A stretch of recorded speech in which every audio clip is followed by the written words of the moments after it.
abbaan manaa koo naa kenne. Abbaan manaa koo isa duraanii kennaa hedduu naa kennaa ture. Yeroo hunda halkanii guyyaa narraa citeen beeku kennaan isaa. Isaan keessaa kennaa afurii jireenya koo keessa yoomiyyuu hin dagadhu. Dagachuullee hin danda'u. Yoo guyyaa dagadhellee halkan hin dagadhu. Isa keessa sadii isinitti hima. Tokkoffaan na fuudhee guyyaa sadaffaatti kennaa naa kennedha. Lammaffaan daa'ima koo ulfa daa'ima jalqaba kiyyaa ulfa ta'ee kennaa naa kennedha. Sadaffaan mucaa kiyya da'ee bultii 15tti kennaa naa kennedha. Kennaa inni tokkoffaa na fuudhee guyyaa saditti harki kiyya akka deebi'een hojjenne na caccabseedha. Lammaffaan mucootiyya isii hangafa ulfa ta'ee bara 2009 gimbootii 20 ramadaana keessa taraawii salaatu deeme. Yeroo taraawii ba'u masgiida bara irratti na eege xarabaadhaan na kuffisee dhiiticha na dhiitee dukana cabseedha.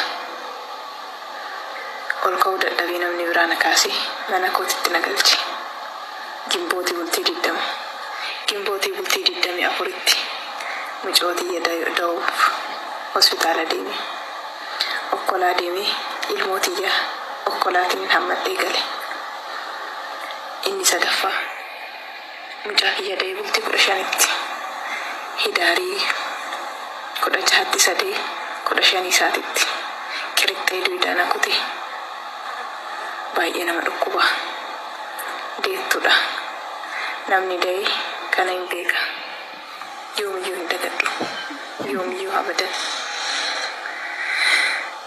Deettuu dhiinirraa jigaa jiru qirixxeen duwidaa akkasi kutamee dubbatuuf namni isii dhaga'u hin jiru.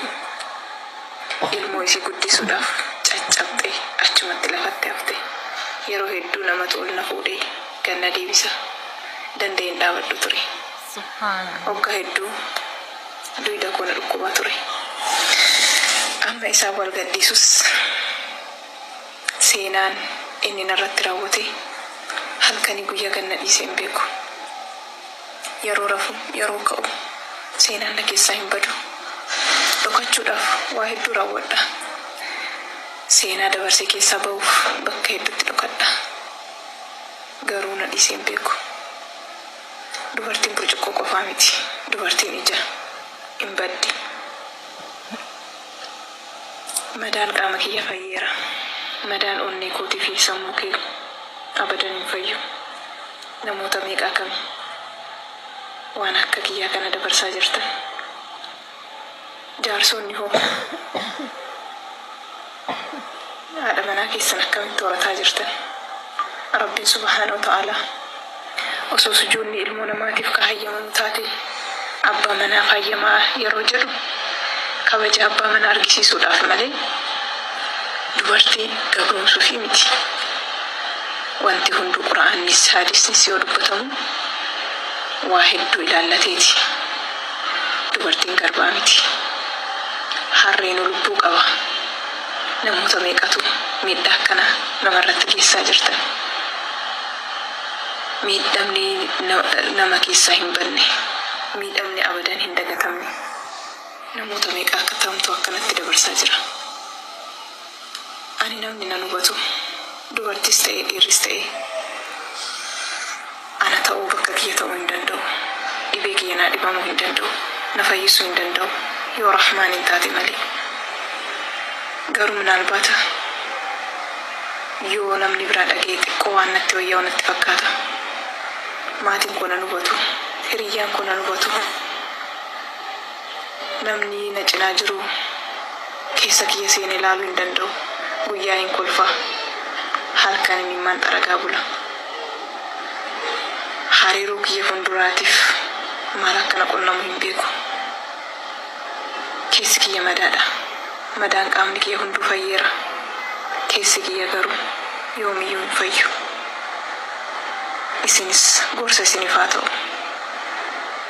Ilmoo namaa miidhurraa faayidaan argamu takka illee hin jirtu. Nama hedduudhaaf sheernaa godha. Minaalbaata badii akkanaatirra namni jiraataa danda'a. Namni hedduun badii akkanaa raawwachuu danda'a. Haalli gargar ta'ullee namni hedduun miidhama akkasii namarratti geessuu danda'a. Garuu miidhamni waan qallaalii miti. Akka ammaa isinitti haasa'u kanaa miti. Hedduu nama dhukkuba. Kanaaf dubartoota waa'ee akka kiyyaa kana dabarsaa jirtaniif dabarsitanillee Rabbiin nu hundaa sabrii nu haa kennu isiniin jedha.